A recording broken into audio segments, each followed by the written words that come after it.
But we're starting at the corner development in Corktown, where Nolan Finley finds Eric Larson, the CEO of the Downtown Detroit Partnership, who's also the developer of this $30 million project. You'll see why its structure is pretty unique out of technology, but also because of the construction workforce. Hi, I'm Nolan Finley from the Detroit News, here for One Detroit at the legendary corner of Michigan and Trumbull, where Eric Larson of Larson Realty Group is building the city's first prefab apartment complex. Eric, you've called this the corner because this was always the corner when the Tigers played here and when Tiger Stadium sat on this site. Tell us what you're doing here. Yeah, well, you know, often, Nolan, we've talked about this over the years. It's better to be lucky than good, and being on this hallowed ground is pretty special, and having the opportunity to sort of repurpose what has been a community asset for so many years. I mean, 100 years they played, and it wasn't just the Tigers, it was the Lions. It was a lot of great concerts. Nelson Mandela said his speech here.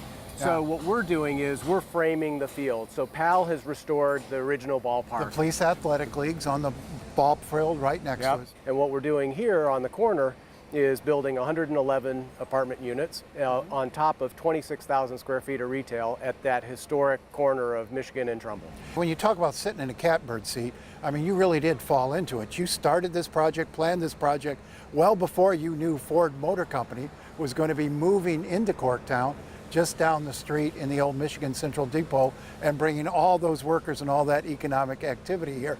This is the place to be in Detroit right now. No, that's exactly right. I mean, Corktown is on fire, and being part of that has been very exciting. I mean, the sad thing is I look back and I've been working on this project for 5 years. So yes, we were here and thinking and contemplating what we could do with this site long before Corktown, quite frankly, long before Tony Suave started his project across the street. Across the street. Everywhere you look here, something's going on, something's being built. But we wanted to talk to you, particularly today, about the way you're building this project. This is the first prefab apartment unit or complex of any kind in the city of Detroit. These units you see sitting here, they were all built off-site by Champion Homes of Troy, Michigan, a Michigan company, built in a factory, shipped here.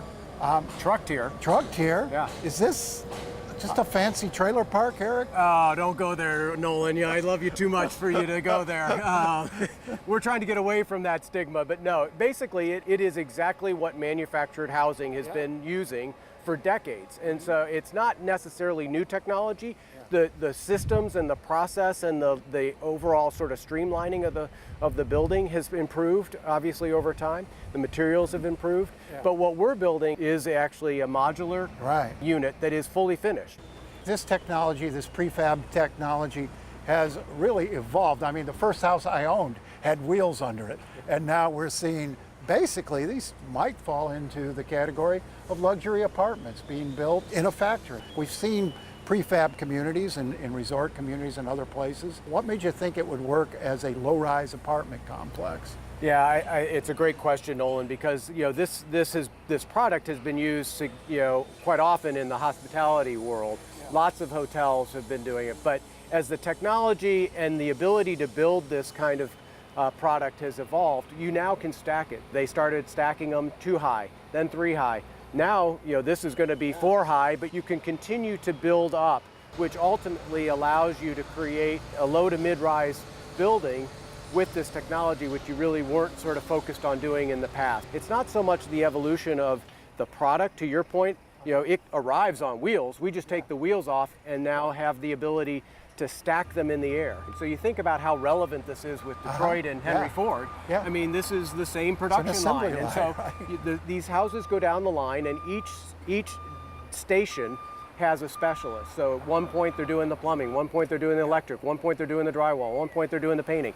And so it comes off the line, it goes on a trailer, it's trucked here, we store them on a site down on River Rouge on the river, and then they are trucked here. But I mean, you can see it's painted, outlets are in, carpets in. And they come with all the flooring, all of the appliances. Once they're stacked, the connections are made on site. So there's corridors and all of the connections. So all the wiring and plumbing that's already in these units get connected in, and then we skin the building, the outside of the building, and basically it's done. I mean, that's a little simplified, but cuts down on the amount of time you need an electrician on site.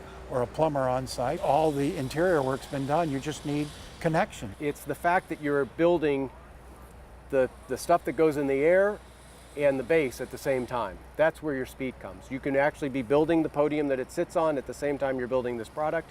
You put them both together and it speeds it up. You know, for a long time, Eric, people really had a view of prefab housing that wasn't very flattering. I mean, we joked about the trailer park at the start of the interview. Has the image changed? I think the image is changing, and I think projects like this help the image change. And I think the more product like this, the more that people can get out and actually touch and feel the quality of this product, the more people will believe that this is actually an option. It's not, the end all be all, but it is an option to traditional construction. The other reason for doing this process is the shortage of skilled workers in this region.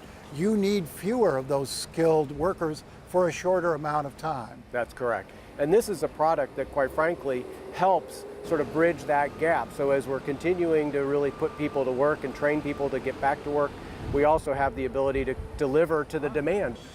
Do you expect this construction method to become more common in Detroit? I hope so. It just is an efficient way to build. It's not for every project, but it's a very efficient way to build. Well, Eric Larson, we appreciate you showing us around the corner and giving us a look at what's going on the side of the old Tiger Stadium. Thanks. Wow, it's an honor. Thank you. Thank you, Nolan.